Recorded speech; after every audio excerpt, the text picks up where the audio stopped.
There are three universal truths of swimming. The first one, as all of you should know, is that Coach Faris, after 25 years of swimming, starting businesses and being a coach, what are the secrets of swimming? You have to know your why.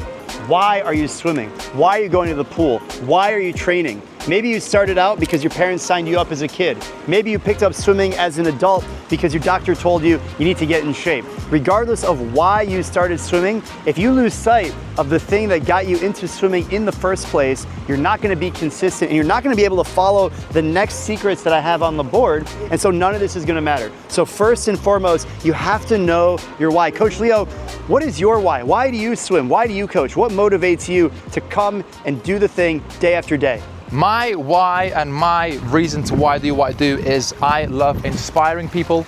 I love what I do because I love motivating people. I love teaching you guys how to swim. I love teaching you guys how to get better at what you guys are doing. So my why is inspiring. And when it comes to you as an athlete, as a coach, regardless of what your background is, you need to recognize why are you doing what you do? Because if you don't remember this, on the days that you get tired, you don't feel like going to work out, you don't feel like getting up and doing the things that are difficult, this is what's going to keep you motivated. Now we can move on to the true fundamentals of swimming faster. Before we move on, Coach Faris, please tell us your why. Give us an example of what your why is.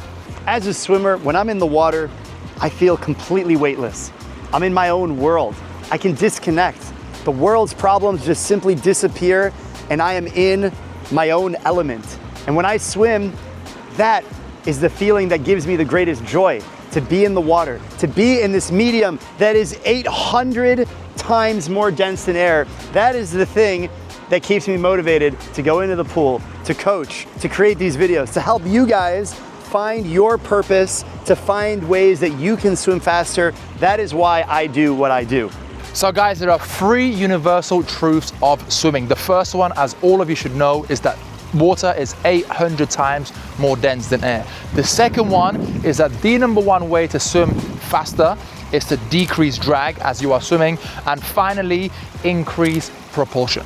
As mentioned, because the water is so dense and when we are swimming, it is so difficult to move through the water, but the number one way to make swimming effortless is to simply decrease the amount of resistance and the amount of drag you are creating as you are swimming.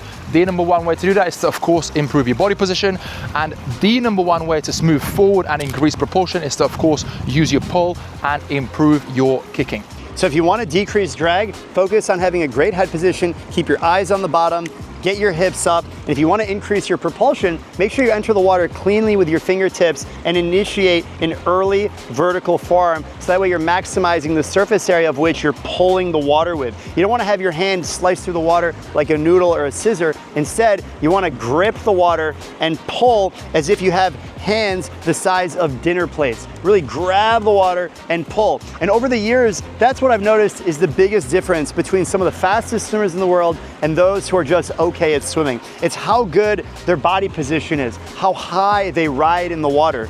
Also, being able to increase your propulsion to the point that you can move effortlessly through the water and pull the most water. The fastest swimmers are able to move through the water with great propulsion. So regardless of how big or strong they are, they can move by other swimmers who might have more training. They've been swimming for longer, but they're not pulling the water as efficiently. And the fastest swimmers are able to engage the catch earlier and earlier and earlier in the stroke, so that way they can move through the water more quickly using less effort. Now, Coach Leo, the fourth secret here is something that you and I know very well because we're coaches and we're more competitive athletes. But what's something that a lot of swimmers, they kind of just, they don't understand, because they just go to the pool and they swim back and forth. They swim 100 laps, they call it a day, and they think, they're confused why they're not getting any faster. And that's because they are not following a good structured training plan.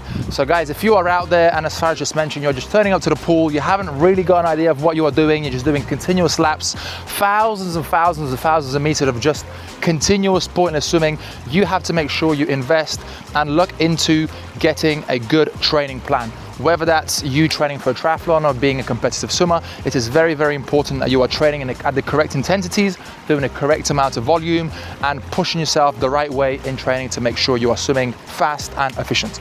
And a training plan is just one of three pillars to swimming faster. We already talked a little bit about technique, that's one of them. Of course, having a training plan so that you know what you're doing, when you're doing it is going to be the most efficient. And the third is accountability. That's what a coach can do. If you want to work with ourselves, make sure you check out the links below. But regardless of how you do it, you got to make sure you're following a training program that is specific and personalized to your goals. Otherwise, you're wasting your time. You're not using your time effectively in the water because you're just swimming back and forth, or you're doing some generic training plan that you found somewhere that's not going to be customized to exactly what you need to find success.